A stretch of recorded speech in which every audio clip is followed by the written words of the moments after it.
She chose her biological father over me at her wedding, then regretted it when the bill came. My stepdaughter completely ignored me on her wedding day, pushing me aside in favor of her biological father. But when the bill came due, I was nowhere to be found. I've been married to my wife, Linda, for over 2 decades. When we first met, she was raising her daughter, Julia, alone. Julia was just 5 at the time, a bright, inquisitive little girl with a laugh that could fill an entire room with warmth. The first time I laid eyes on her, she was chasing a paper airplane through the park, her tiny fingers wrapped tightly around Linda's hand as they walked toward me. In that instant, something deep inside me knew they were my future. From the very beginning, Linda never hid the truth about her past. Julia's biological father, Brian, was unreliable at best. He was a man of fleeting appearances and empty promises, calling on birthdays, dropping off cheap, last-minute gifts, then disappearing for months. Even so, Julia always lit up whenever he showed up, no matter how inconsistent he was. Linda did her best to manage her expectations, but a child's hope is stubborn. When things between Linda and me got serious, she made one thing abundantly clear: Julia was her top priority. I accepted that without hesitation. What I didn't expect was how much I would come to love that little girl. It didn't happen overnight, but over time, every heartfelt "I love you, Dad," and every crayon drawing with my name misspelled on it melted away any reservations I might have had. I was the one who taught her to ride a bike,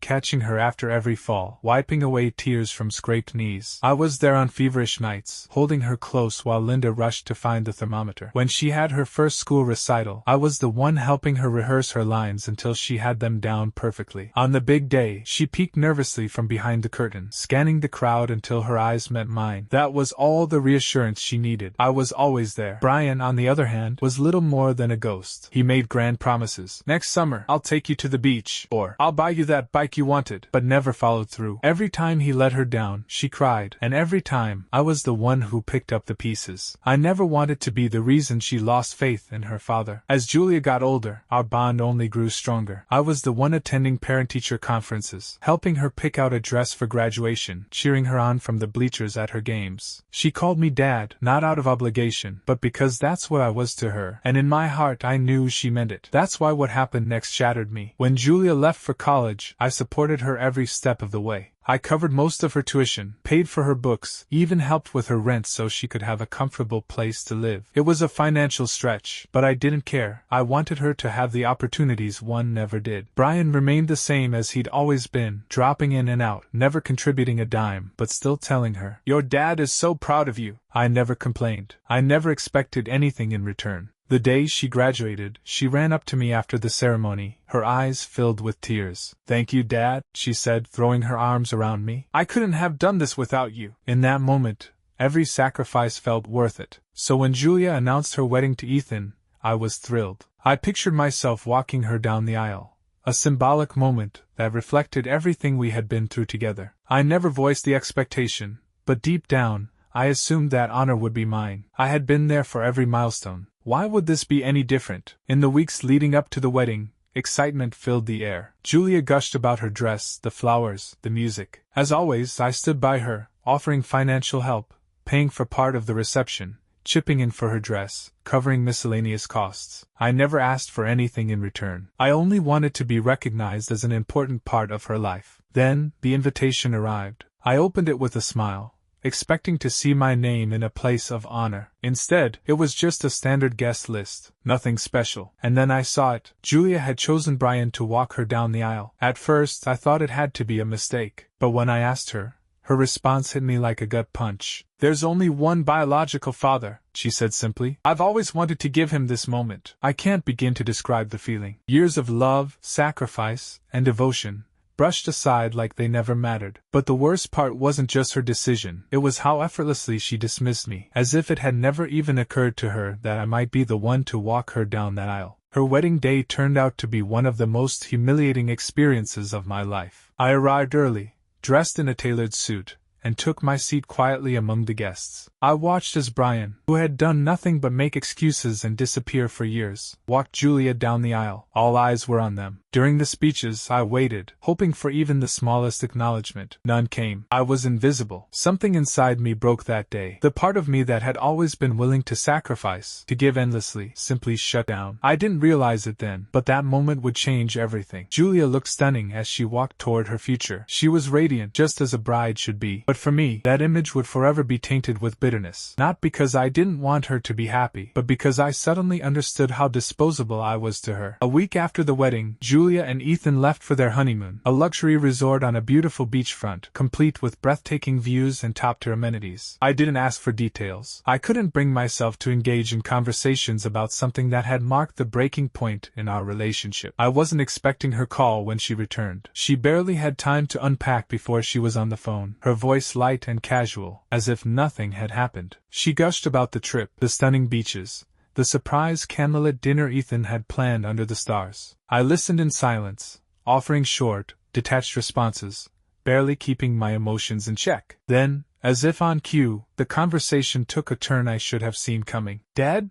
she asked, the words stinging in a way it never had before. "I need a favor." It turned out the honeymoon had been more expensive than expected. They had run into some unforeseen costs, and were now a little short on cash. Could I help cover the difference? For a moment, I was at a complete loss for words. The way she asked, so casual, so confident, like she had no doubt I would say yes, just as I always had. I was the one who fixed things, who provided, who sacrificed without question. But this time, something inside me resisted. Maybe it was pride. Maybe it was the weight of years of being overlooked. All I know is, for the first time in my life, I didn't feel obligated to say yes. "I'm sorry, Julia," I said, keeping my voice steady despite the storm raging inside me. "I can't help you this time." Silence. I could almost hear the confusion in her breath. "But you've always helped before," she finally said, disbelief laced in her voice. I exhaled slowly.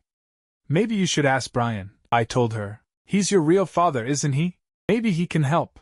Another long pause. Then, in a much quieter voice, she finally responded, "I understand." And just like that, she ended the call. No yelling, no heated words, just a sudden, hollow silence that settled deep in my chest. Later, Linda came to me, frustration written all over her face. She accused me of being heartless, saying I couldn't just turn my back on Julia when she needed support. But I told her this had nothing to do with money. "It was about respect," I said firmly. "I was there for Julia for over 20 years, Linda. And when the moment came for her to acknowledge that, she acted like it didn't matter. I can't keep playing the role of her safety net whenever life throws her a curveball." Linda didn't see it that way. To her, family ties were unbreakable, no matter how much disappointment came with them. We didn't argue exactly, but the air between us grew heavier, a quiet, unseen barrier forming where there had never been one before. Julia never reached out after that. Not long after, Linda mentioned that Ethan was upset with me, claiming I had abandoned Julia when she needed me most. Apparently, Brian had pulled one of his usual disappearing acts. No calls, no messages, just gone. Maybe Julia was finally realizing who he really was. But that didn't erase what she had done or how she had made me feel. That night, sitting alone in the dim glow of the living room, I found myself replaying every moment I had been there for Julia. The time she'd smiled at me, calling me Dad like it truly meant something. And that's when the truth hit me. I had always believed that title carried weight, that it was something I had earned through years of love and effort. But now I had to wonder if, for her, it was just a word. Something convenient to say when it suited her needs. I don't know if I'll ever be able to let this go. But one thing is clear, this time, I'm not the one who's going to keep giving. Because honestly, I don't think I have anything left to give. Update. 2 months have passed since the wedding.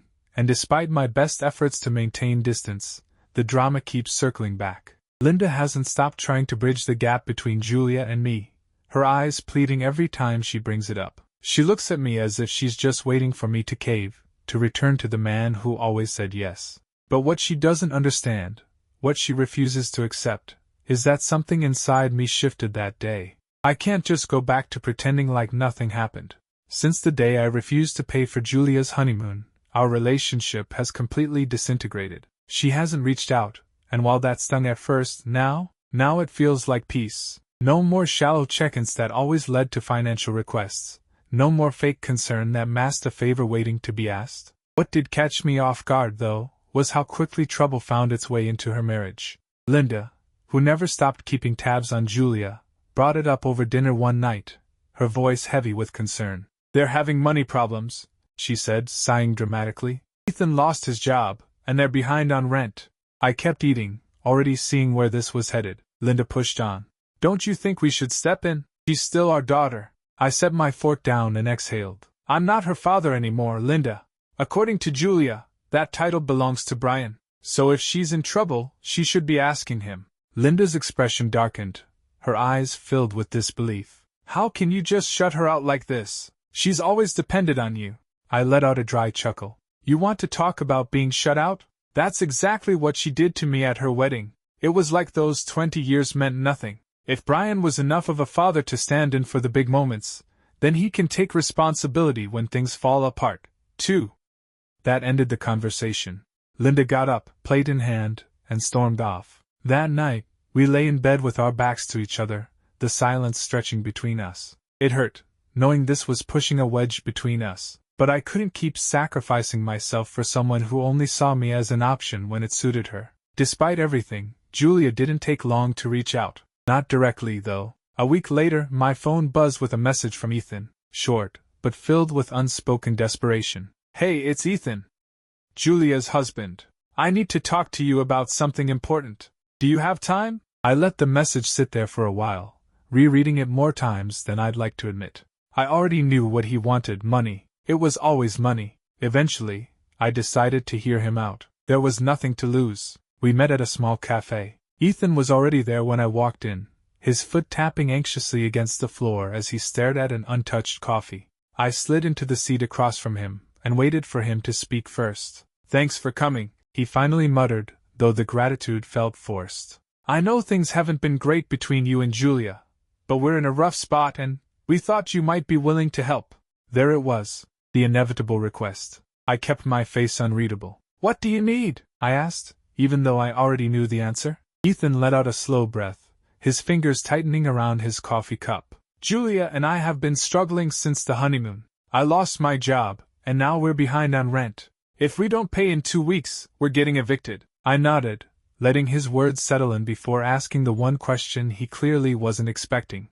"Have you asked Brian?" He blinked, caught off guard. "Brian? No, we haven't reached out to him. Julia thought, well, that you might help. You've always been there for her." A small, bitter smile tugged at the corner of my mouth. "Exactly," I said, leaning forward slightly. "I was always there. And yet, when she had to choose, she chose Brian. So no, Ethan, I won't be stepping in this time. Maybe it's time for him to finally step up." He tried to argue, insisting it wasn't fair, that this wasn't just about Julia but about him too. I held up a hand, stopping him mid-sentence. "This conversation is over," I said, my tone leaving no room for debate. "I hope things work out for you both, but I'm done fixing these problems." I stood, walking away without looking back, leaving him sitting there with nothing but his cold coffee and mounting frustration. When I got home, Linda was waiting for me, like she already knew what had happened. I didn't offer details. She didn't ask. She could tell just from looking at me that I had refused. Since then, Julia and Ethan have stopped trying to reach out. Linda is still upset, though she's finally given up trying to change my mind. But I have a feeling this isn't the end. When a house starts to crumble, the damage doesn't stop overnight. Update: it's been 6 months since the wedding, and honestly, these months have been a strange kind of freedom. I've stood firm in my decision not to get involved with Julia and Ethan's problems. But Linda's resentment hasn't faded. She doesn't say it out loud, but I can see it in the way she looks at me. Linda still hasn't forgiven me. In her eyes, what I did was a betrayal, plain and simple. No matter how many times I try to explain that this was never about money, but about respect, she either doesn't get it or refuses to. But if I'm being honest, the distance between Julia and me has brought an unexpected sense of relief. For the first time in years, I don't feel like I have to carry the weight of keeping everything together. I've started focusing on myself again, picking up old hobbies like woodworking, spending time with friends, doing things I had pushed aside for far too long. At first, I felt guilty for taking this time for myself, but now I realize it was long overdue. Still, the drama hasn't stopped. A few weeks ago, Linda told me Julia and Ethan had finally been evicted. They couldn't come up with enough to cover their overdue rent, and their landlord had run out of patience. Now, they're crashing at Ethan's mother's place, A small, cramped apartment that's barely big enough for one person, let alone a married couple. Linda was livid when she told me. "This wouldn't have happened if you had just helped them," she snapped, her voice full of the same blame I'd come to expect. I didn't even argue. It wouldn't have made a difference. To Linda, I'll always be the villain whenever Julia struggles. But what she doesn't understand is that, deep down,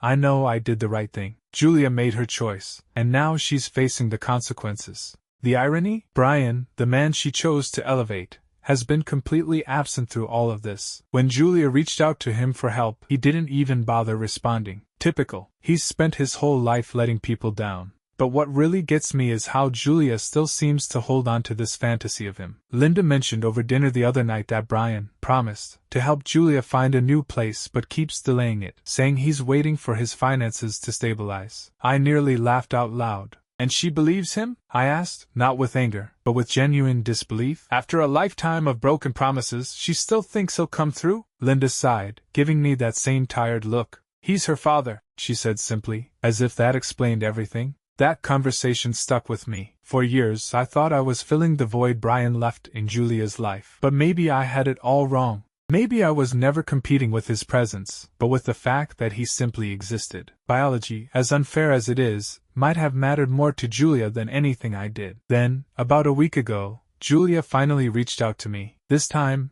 it wasn't about money. She sent a message asking to meet, saying she wanted to talk. I hesitated before responding, unsure of what she really wanted. But curiosity got the better of me. We met at an old park we used to visit when she was little. Julia was already sitting on a bench, nervously fidgeting with her hands. When I walked up, she stood and gave me a hesitant hug. It felt forced, but I returned it out of politeness. For a while, we sat in silence, neither of us knowing how to start. Then she began talking, not about why she had called me there, but about how hard things had been. Living with Ethan's mother, the tension in her marriage, how much she missed having her own space. I just listened, letting her get it all out. And then, finally, she got to the real reason. "Dad," she said, a word that once meant everything to me, but now felt strangely hollow. "I know I hurt you. I know the wedding was painful for you, and I didn't realize how much until it was too late." I waited, letting her continue. A storm of emotions swirled inside me. Sadness, resentment, disbelief. Julia took a shaky breath. "I just want to say I'm sorry for how things turned out. I never meant to make you feel like you didn't matter." I let out a slow breath before answering. "But you did, Julia," I said, my voice calm but firm. "And not just at the wedding. Every time you ignored everything I did for you. Every time you chose to see Brian as something he never was. You say you didn't want me to feel replaced, but the truth is, I don't think I was ever in that place to begin with." She looked down, clearly shaken by my words. Maybe she had expected an easy reconciliation, for me to just accept her apology and pretend nothing had happened. But it wasn't that simple. Some wounds don't heal just because someone says sorry. As we parted, she told me she hoped we could rebuild our relationship with time. I didn't respond. Not because I didn't want to, but because I wasn't sure if that was even possible. Julia didn't just break my heart, she shattered my trust. Update. I did something neither Linda nor Julia will ever forgive me for.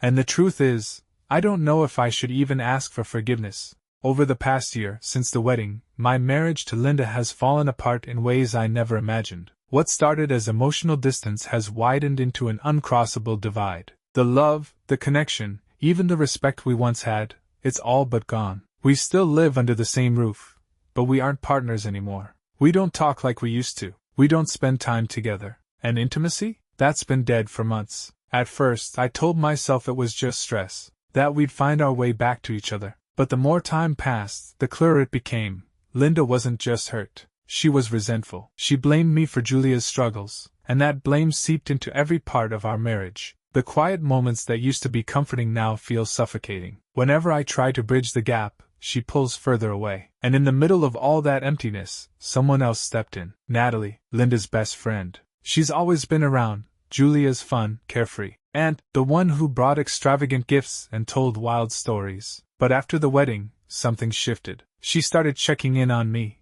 calling more often. At first, I thought she was just trying to help mend things between Linda and me. But over time, I realized it was more than that. She was the only person who truly listened. She told me what no one else had the courage to say, that I wasn't wrong, that my feelings were justified, that Linda was being unfair. Our conversations became something I started looking forward to, because for once, I wasn't being treated like the villain. I won't say this was planned. It wasn't. It just happened, like a river slowly carving a new path through stone. And one night, after another long conversation, we sat in silence, just looking at each other. We had talked about everything, about how I felt invisible in my own home, about how Linda had become cold and distant, about how my life felt like it was unraveling piece by piece. And then, out of nowhere, Natalie reached for my hand, looked me straight in the eye, and said something that sent a chill down my spine. "You deserve to be happy, but they won't let you." I don't know what made me lean in. Maybe it was the intensity in her eyes, maybe it was the quiet conviction in her voice.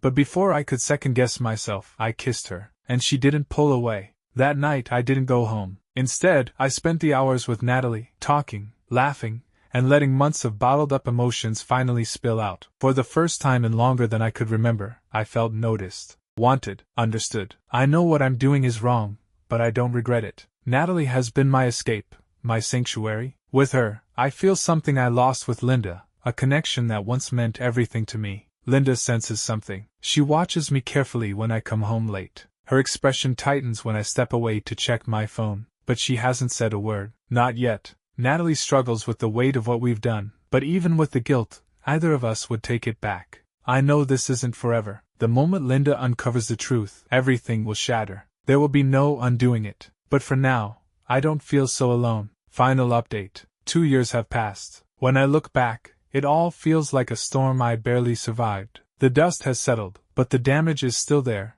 etched into everything I once knew. I've managed to start over, but some wounds don't heal completely. Linda and Julia shut me out completely. In some twisted way, they freed me. When I finally confessed, Linda's reaction was even more brutal than I had prepared for. Before I could even form the words, she was already demanding answers. "What is this? I've seen how you've changed. Tell me the truth." And so I did. Natalie and we've been together. She was there when I had no one else. Her expression twisted from shock to fury. Then came the words that still echo in my mind. "So that's it? Everything we built? None of it mattered to you?" I stood frozen, unable to find the right words. I had spent years trying to hold my family together, and yet, in the end, I had been the one to break it apart. "Linda," I said, my voice barely steady, "while you were trying to save Julia, I was losing myself, and you didn't even notice." Her scream cut through me. "What you've done is unforgivable. You destroyed our family." Julia walked in then. I didn't need to say anything. She already knew. Her voice was steady, but ice cold. "I thought you were better than this. But you never cared, did you? You just wanted to be the hero. And look at what you've done." "That's not true," I whispered, my hands trembling. "You both shut me out. You chose Brian. And whenever you needed something, I was supposed to fix it. But no matter what I gave, it was never enough, was it?" Linda's voice was sharp, filled with rage. "Was it enough?" she shot back. "That doesn't make this betrayal okay. Grace, let's go." And just like that, I was cast out, told to leave, told to never come back. It hurt, more than I could ever put into words. But beneath all of that pain, there was something else. Relief. There was nothing left to fight for. I moved into a tiny apartment. The divorce was long, messy, exhausting. But the real agony wasn't in the paperwork, or the legal fights. It was knowing the life I had built had completely unraveled. Through it all, Natalie stayed. She never tried to justify my actions, but she never condemned me for them either. She was my refuge, my reason to keep moving forward. Months later, just as I was finally beginning to put myself back together, I received a message from Julia. "Dad, I know I hurt you. I know I let you down, but you will always be my father. I'm sorry. I know things will never be the same, but I will always love you." I didn't answer right away. The wounds were still fresh. Maybe one day, I'll find peace. Maybe I'll finally understand everything that happened. But for now, all I can do is keep moving forward, no matter what I've left behind.